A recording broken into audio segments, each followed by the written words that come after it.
Ocean View Motel. Could survivors be hiding inside? It's possible. I remember a report about... Do you remember Mr. Tomassi, the head of communications? The hiss he was changed into showed up in containment, near the turntable. I'll take care of it. That thing's not getting away this time. I've heard reports about his particular use of language and intonation when repeating the hiss babbling. The biological and behavioral distinctions between different hiss-corrupted individuals is truly fascinating. I wonder if I could categorize the data. And she's already off on her own thing.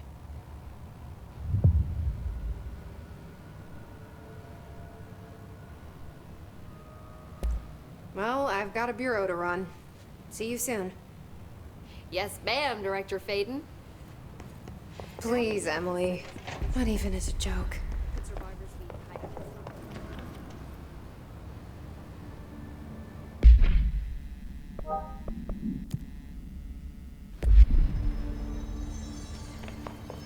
Good to see you, man.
I'm the only one who knows what really happened here. This is over. Maybe I'll write it all down. A full disclosure.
listening to America Overnight, now in our 29th year, lifting the veil between fiction and reality.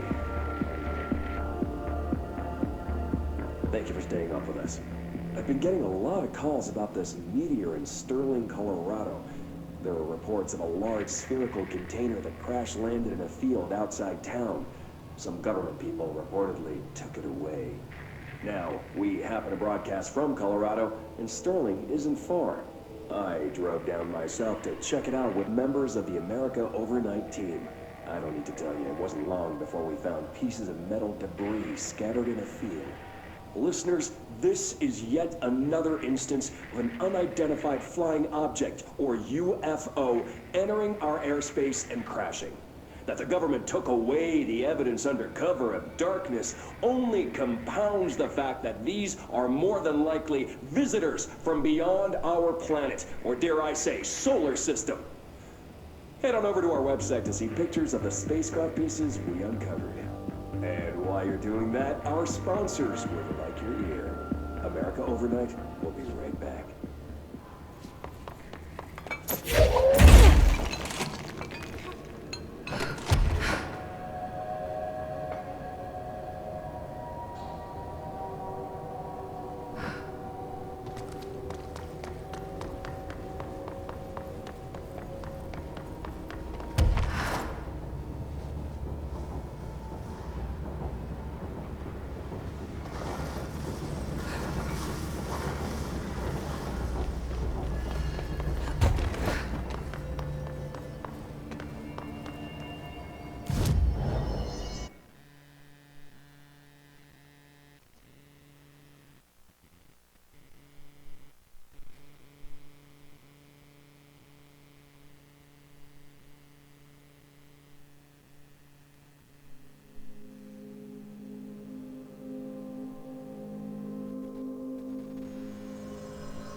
Reporting. Sorry, ma'am. I took them. I took care of the Tomassi problem. Sorry, I forget he was a coworker. Don't apologize. That wasn't the real Tomassi. He died when the hiss got him. You're right. I just didn't want to be insensitive. Sentimentality is a weakness in situations like these, Jesse. That's Bureau 101. I don't think Emily's in danger of being called sentimental.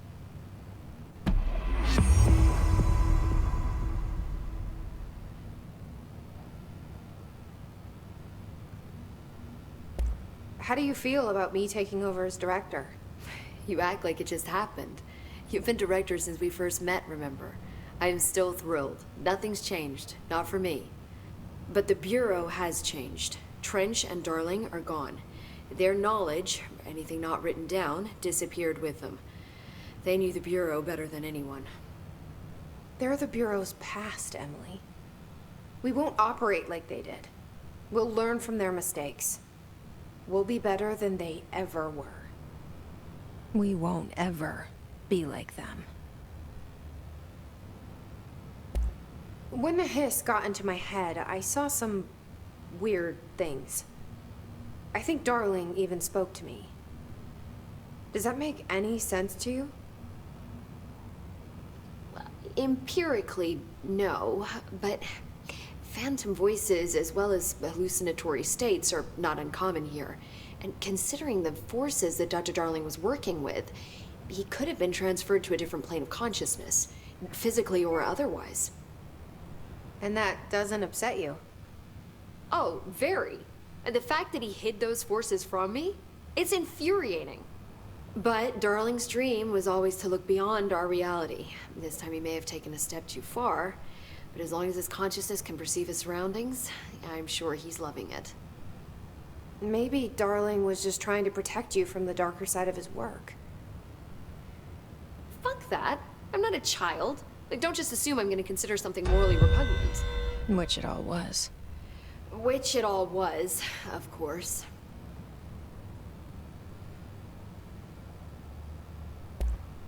How was Dylan? The same. I can't detect any his activity, but his physiology has certainly been altered by it. I can't tell if his brain activity is genuine or simply the aftermath of the hiss, like spasms. Dylan could wake up tomorrow for all I know. I really can't say. Then I just have to wait for him. That's fair. He waited a long time for me. Don't worry, we'll be monitoring him round the clock. If he wakes up, we'll be ready. I don't mean that in a hostile way, just... well, you know. I hear you. My brother isn't exactly popular around here. I hope one day he'll have the chance to change that.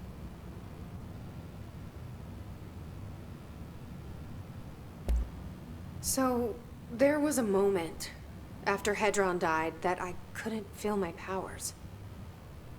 The hiss got into my head. Just for a moment. So that explains the HRA outage. Before we knew what was happening, the hiss had us. They were in my head. I saw terrible things.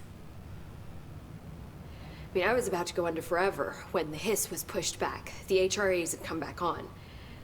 Dylan vanished afterwards, and we fought off the hiss that came after him. So if Hedron's death knocked out the HRAs, that means there must be a new local source for them to relay, which I'm guessing must be... me. You. Hedron is dead, assuming that word even applies to a resonant-based life form. But whatever it awakened in you, the power you call Polaris, is still active. Or at least, that's what my instruments are telling me. I don't think we're ever gonna understand all of this. And I'm okay with that. I'm just glad you're here with me. That's good to know. Thanks, Emily. I found Dylan attacking the astral plane and the board. What was he hoping to accomplish? Huh. Since they arrived, Hiss have been corrupting objects of power, which have an inherent link to the astral plane. Maybe their goal was to access the astral plane and the board itself. That still doesn't tell us why. His motives are a difficult thing to work out, but I have been digging through confidential files and noticed a strange gap in knowledge regarding the board. Looks like any data on them has either been deleted or was never gathered in the first place. Then maybe it's time someone looked into that. Maybe it is. Well, I've got a bureau to run. See you soon. Yes, ma'am, Director Faden. Please, Emily. Not even as a joke.